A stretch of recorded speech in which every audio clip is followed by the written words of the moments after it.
Menstruasi PPM ini dengan Mbak siapa? Mbak D. Oh, Mbak D. Sebentar ya Mbak, saya tutup pintunya dulu dan cuci tangan ya.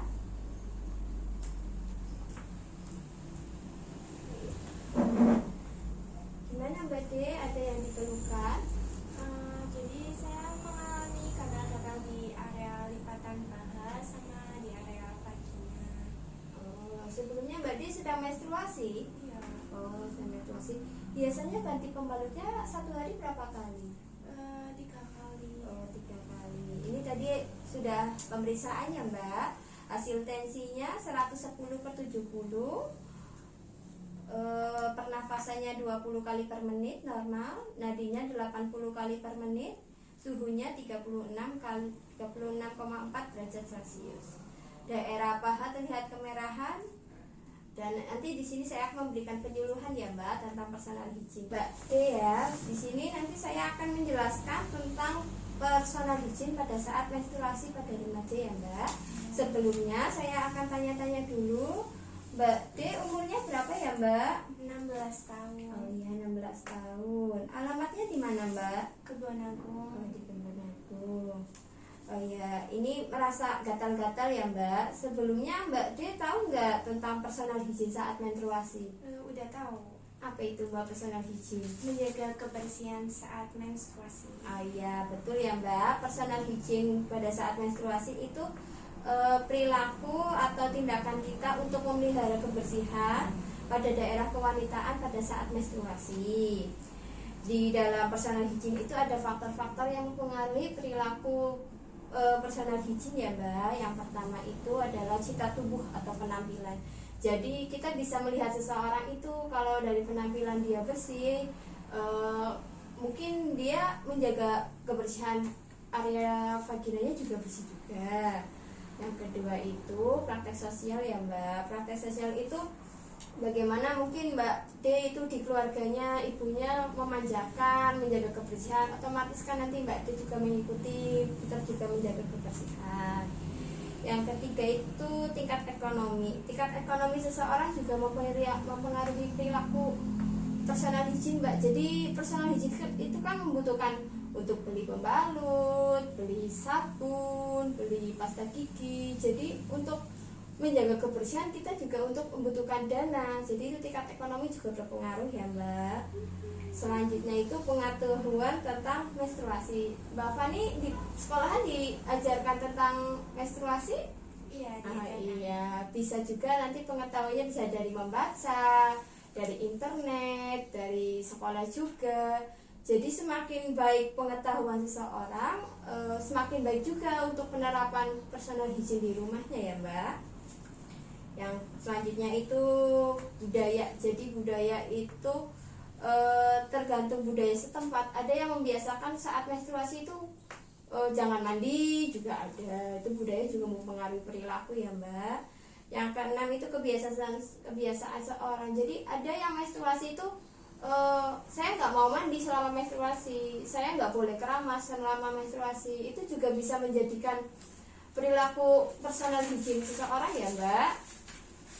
Kemudian tentang kondisi fisik, maaf nih kalau kondisi fisiknya orang dengan gangguan jiwa kan kalau sedang menstruasi dia cuek, saya nggak mau pakai pembalut, saya nggak mau menjaga kebersihan.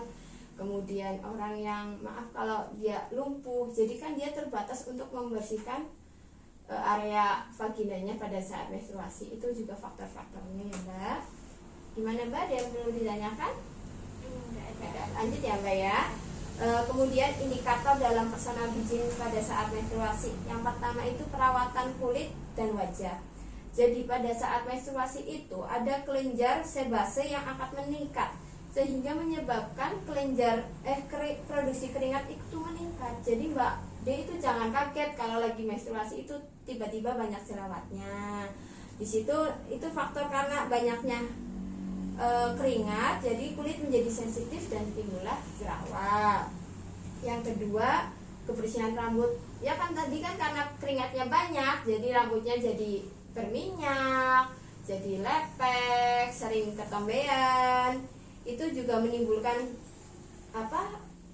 indikator dalam personal hygiene ya Mbak.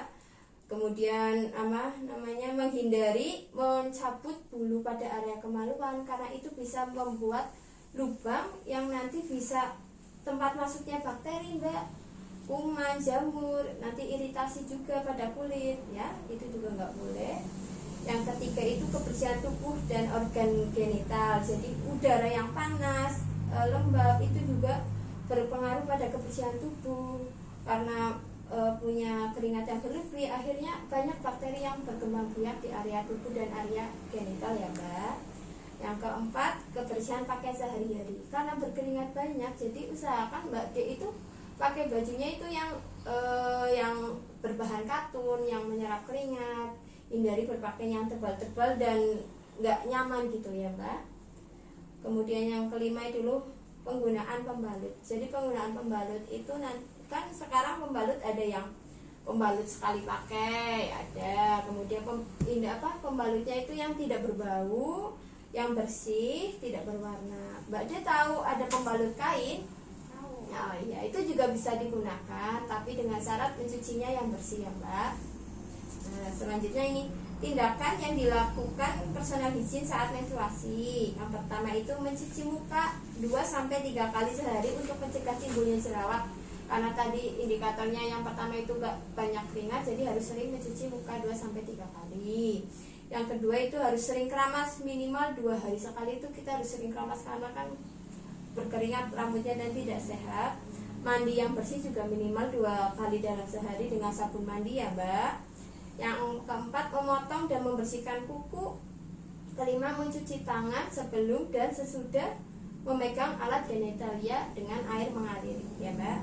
Selanjutnya, membersihkan genitalia dengan air yang bersih. Juga jangan menggunakan antiseptik atau parfum. Jadi pakai air bersih aja saat ceboknya ya, Mbak. Kemudian membersihkannya juga dari depan ke belakang, dari area vagina ke anus. Jangan dari anus ke vagina, karena di anus itu banyak bakteri. Jangan sampai bakterinya masuk ke dalam vagina. Selanjutnya, pembalut juga harus sering diganti 4-5 kali dalam sehari, yaitu setelah mandi, setelah buang air kecil, setelah buang air besar, atau saat udah Mbak D itu udah nggak nyaman ya. Sebelumnya pakai pembalutnya berapa kali sehari, Mbak?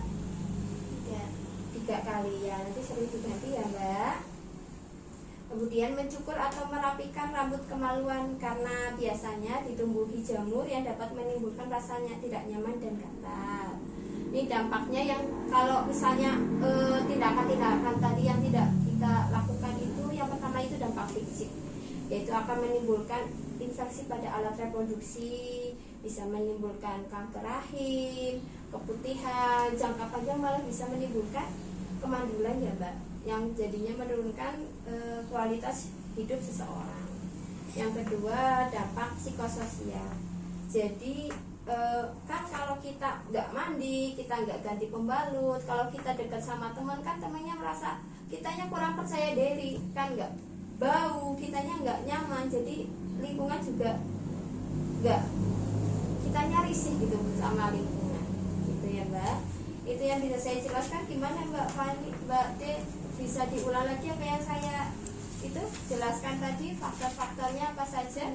Ya, untuk faktor-faktornya ada penampilan, praktik sosial, ekonomi, budaya juga bisa, dan banyak. Buat indikatornya ada perawatan kulit, kebersihan rambut, dan masih banyak lagi. Oh, ya, sudah cukup jelas ya, Mbak. Gimana Mbak D, ada yang perlu saya ditanyakan lagi? Ya, ada. Ya, cukup. Nanti kalau misalnya ada yang perlu ditanyakan, bisa datang kembali untuk konsultasi lagi. Gitu ya, Mbak. Terima kasih. Semoga bisa menerapkan pola personal hygiene. Enggak. Terima kasih.